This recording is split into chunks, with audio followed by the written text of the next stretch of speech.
اهلا بيكم حبايبي، عاملين ايه؟ يا رب تكونوا بخير. ايه رايكم بقى في طبق البانيه الجميل ده؟ شايفين يعني شكله بجد يفتح النفس. بس مش فراخ، يعني هي الفراخ طبعا غاليه جدا، بلاها فراخ ومش بطاطس. هنشوف دلوقتي هنعمله من ايه.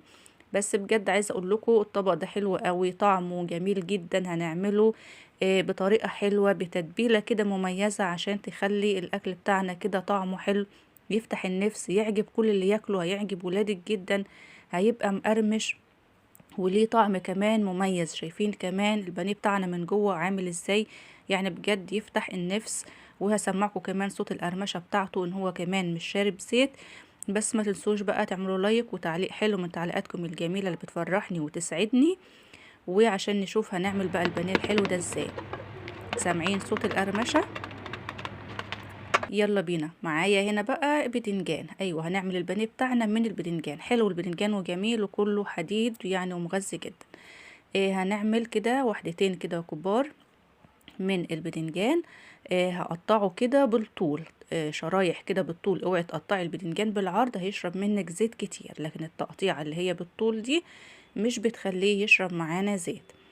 هنقطعه كده شرايح يعني وسط، ما تكونش رقيقة قوي ومش تخينة قوي، يعني وسط. يعني خليها حلوة كده، تكون وسط، ما تخليهاش رقيقة قوي كمان عشان يعني ما ينشفش كده خالص منك. زي ما انتوا شايفين كده. اعملي بقى الكمية اللي انت عايزاها، بس بجد هيعجب فعلا كل اللي هياكله، لان هنعمله بطريقة حلوة وشوية توابل كده هنظبط بيهم الدنيا.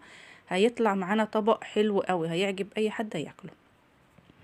بعد ما قطعته كده هديله بقى رشة كده من الملح، مش كتير يعني، بس عشان خاطر ايه؟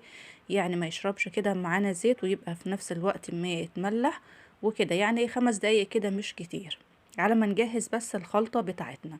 هنا هنعمل بقى الخليط السائل اللي هو بديل البيض. هنحط هنا معلقتين من الدقيق، معلقتين من النشا، معلقتين كبار من الدقيق ومعلقتين كبار من النشا. رشة من الملح، معلقة صغيرة كركم بقى عشان تدينا اللون الأصفر بديل البيض. نص معلقة صغيرة توم باودر، نص معلقة صغيرة بصل باودر. رشة حلوة كده من الكمون، رشة كده من الزعتر، هتدينا ريحة حلوة كده فيه. معلقة صغيرة من البيكنج باودر، فصين توم مفرومين. احنا عايزين بقى نتبل بقى البانيه بتاعنا ونظبطه. شوية التوابل اللي احنا حطيناهم دول هيدوله طعم حلو قوي، طعم وريحة كمان، وهو بيتقلى كده تبقى طالعة ريحته كده مميزة.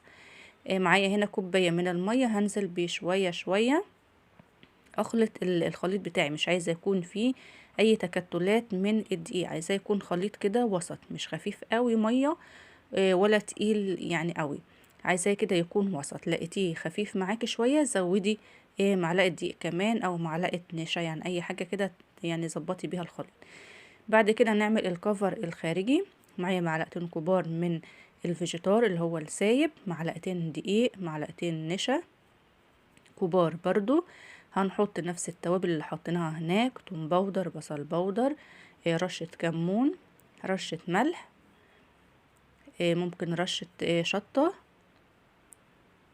هنحط يعني التوابل اللي بتفضليها. هنا ده كيس فيجيتار اللي هو الجاهز حامي، حطيت منه كده حوالي معلقة كبيرة عشان يبقى سبايسي كده. وهقلب بقى الخليط ده كده مع بعضه.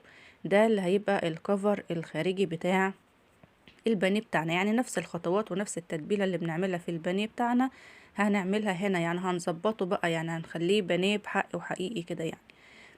بعد كده شطفت الباذنجان كويس قوي من الملح وصفيته، مش عايزه فيه برضو كده ميه. وهبدا احطه هنا في الخليط. ويفضل يعني لما تحطيه في الخليط ده سيبيه كده يعني دقيقه كده ولا حاجه، يعني مش تحطيه وتشيليه كده على طول. انا عايزاه يشرب من التتبيله الحلوه اللي احنا عاملينها، وفصين الثوم اللي احنا حاطينهم وشويه التوابل، يعني انا عايزاه كده يتشرب. وبعدين هطلعه كده احطه في الخليط اللي هو الفيجيتار بتاعنا، الخليط المتبل ده. وهنحط كده، نطلع كده في طبق. هاخد هنا نفس النظام كده، واحدة بواحدة احطها في الخليط. وزي ما انتوا شايفين بالشوكة كده، يعني بخلط كده اهوت، بتبله بالشوكة، يعني مش هنبهدل بقى ايدينا خالص. بعد ما اطلع دي كده هروح حاطة 3 غيرهم عشان اسيبهم برضو دقيقة تانية كده او شوية كده، يعني يشربوا من التتبيلة دي. ونفس النظام هغلفيه كويس بقى كده بالطبقة دي، وفي الطبق دي فيها النشا، وهنا كمان في نشا، والبيكنج باودر ده بيخليه يعني مش شارب زيت معانا خالص. بعد ما بجهز شوية كده بولع على الزيت، وبكون حاطة برضو غيرهم في الخليط التاني اللي هو السائل، وبنبدأ بقى نقليه. يعني كمان يفضل في طاسة ألمونيوم زي كده. الطاسات الألمونيوم أنا بحس إن هي بتقلي الحاجة حلو، وبتخليها كده مقرمشة أحسن كمان من الطاسات التيفال والجرانيت. الطاسات دي في القلية وفي تحمير الحاجات دي بتبقى أحلى. هو مش بياخد وقت خالص، بس تاخدي بالك يعني كل شوية تقلبيه من الناحية دي لدي لغاية ما ياخد اللون الحلو ده زي ما انتوا شايفين، على نار عادي زي ما بنقلي البدنجان عادي. هو البدنجان يعني كده كده مش بياخد وقت معانا في التسوية. يعني شايفين اللون الجميل ده؟ ولا ريحته كمان وهو بيتقلى بجد ريحته طالعة حلوة قوي. يعني ريحته طالعة مش ريحة بدنجان عادي بيتقلى، لا، ريحته طالعة حلوة كده من الخلطة الحلوة اللي احنا عاملينها. بعد ما بطلع بكمل بقى بقية الكمية نفس النظام. شايفين بقى لونه ذهبي ومقرمش، ويعني مش شارب زيت فعلا. يعني بصوا انا بقلب البدنجان اهوت من المنديل تحتها مفيهوش زيت خالص. سامعين صوت القرمشة؟ يعني مقرمش فعلا بجد، ويعني والطعم فعلا جميل. هنا بقى نشوف بقى طبق التقديم بتاعنا. قطعت كده فيه شوية جرجير حاجة خضرة بقى كده عشان نظبط الالوان ونظبط كده المسائل. يعني عايزين نخلوه بانيه كده يعني بحق وحقيقي، يعني عشان يعني مش عايزين كده ان احنا ايه نستهزأ بيه يعني. شايفين بقى شكل الطبق شيك ازاي وطعمه حلو فعلا. يعني بتمنى تجربوه. اكلة كده بسيطة اقتصادية على قد ايدينا، بس فعلا بجد طعمها حلو. وهنا شايفين بقى شكله من جوه ابيض كده فعلا، ومش شارب زيت خالص. يعني طريقة سهلة كده وبسيطة، بس بجد غيرت معانا كده. يعني الولاد كمان لو مش بيحبوا البدنجان هيحبوه لو عملته لهم بالطريقة دي. شايفين شكله حلو ازاي من جوه؟ بتمنى الفيديو يعجبكم النهاردة، وبتمنى تعملوا لي لايك، واشوفكم على خير في فيديو جديد ان شاء الله.